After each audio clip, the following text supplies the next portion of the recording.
In 2016, filmmaker Bill Morrison received word of a local event from Icelandic composer Jóhann Jóhannsson. Off the coast of Iceland, 4 reels of 35mm film had been pulled up from the bottom of the sea in a lobster trawler's nets. Archival material has long been the specialty of Morrison, who has put the purpose in repurposing through such avant-garde triumphs as Decasia, Spark of Being and Dawson City, Frozen Time, all constructed from old films in various states of decomposition. The reels of film that had been sitting beneath the Atlantic turned out not to be the remains of a rare, lost film, Morrison's usual raw material, but part of a print of a readily available mainstream Soviet comedy.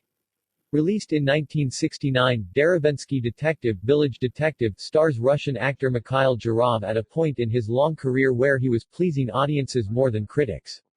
Decades later, it still turns up on Russian broadcast schedules.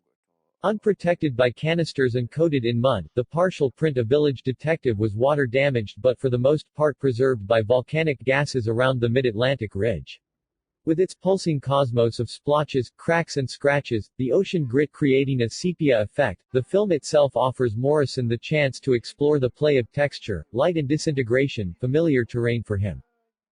But it's also the starting point for the director to research Zhirov, whose level of fame was comparable to that of Bogart and Gable, according to a Russian film curator interviewed for The Village Detective, a song cycle. The crisp color footage of present-day interviews are a shock at first, and certainly a departure from Morrison's usual mode. Zhirov, we learn, was the first person to sing in Russian on film, had a steady stream of minor roles during the silent era, and went on to play many comic foils and iconoclasts. In Derevensky Detective, Zhirov portrays District Police Officer Aniskin, a role he'd reprised twice more, including in his final film, in 1978. The plot revolves around a crime investigation, minor in the scheme of things but major for the small-town setting. A big city musician's accordion has been stolen. Scenes between Zhirov's cop and the bereft accordionist, Roman Kachuk, fade in and out of legibility. As the surface damage breaks up the imagery, it further distances the characters from each other, adding a layer of intrigue to the narrative. Putting aside that contemporary meta-aesthetic, Derevensky Detective itself offers a bit of Soviet ideologizing. After noting that art belongs to the people, the musician reminds Aniskin that cinema's mass reach is unrivaled, but that it's music, above all art forms, which helps us build and work.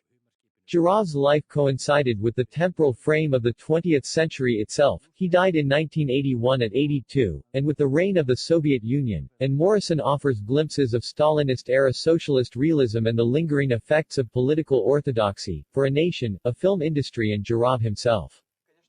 The plot of the 50-year-old feature serves as a loose hinge for the 3 dozen or so films that Morrison excerpts. Zhirov's movies range from the obscure to the monumental, Eisenstein's Ivan the Terrible. Among the most tantalizing artifacts here are surviving snippets of a lost film, the 1917 American feature The Fall of the Romanovs, based on the accounts of Rasputin's arch-rival, Heliodor, who played himself in the film. Beyond the haunting weirdness of that New Jersey shot production, The Village Detective notes that reenactments of history can and have become part of the historical record.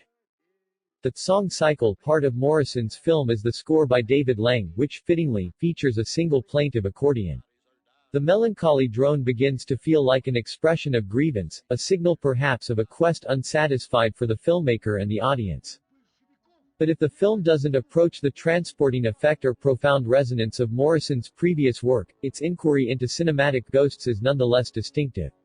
The composer who brought the Icelandic fisherman's find to Morrison's attention in 2016, Jóhannsson, Sicario, Arrival, died at 48 2 years later, when Morrison was still at work on The Village Detective.